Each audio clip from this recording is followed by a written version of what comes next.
Note, this Quran verse will find you when you need it most. And when affliction touches man, he calls upon us, whether lying on his side or sitting or standing. But when we remove from him his affliction, he continues in disobedience, as if he had never called upon us to remove an affliction that touched him.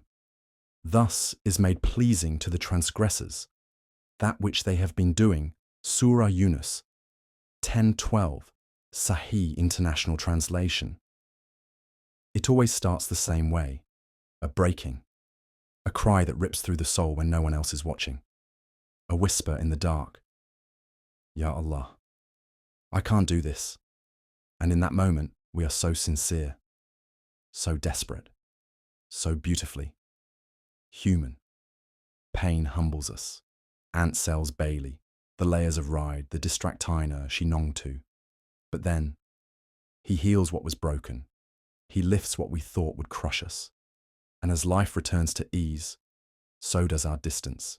And in the calm, we forget. As if we were never the once who wept on the prayer mat. As if those trembling hands never reacted for the heavens. As if the pain was just a dream. That is the tragedy this verse unveils, not just of suffering, but of forgetting. And yet, even knowing our pattern, our weakness, our forgetfulness, Allah still answers. And even when we forget, He doesn't. Even when we abandon, He gives. Even when we walk away, He waits. Because His mercy isn't transaction, it's infinite, unmatched, unexplainable.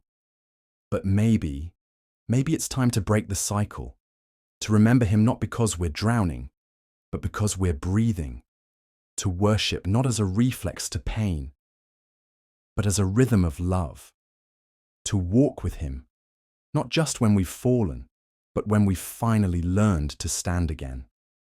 And if your heart still aches, if you've called upon Him in secret and seen your life change, don't let that moment be lost to comfort.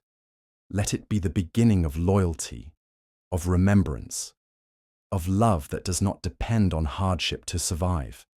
Because the most beautiful souls aren't the ones who cry only in affliction. They are the ones who stay even when there's no storm to save them from. So return, not because you're broken, but because He was the one who made you whole. And perhaps what you once begged for in the dark was never meant to break you, but to bring you home.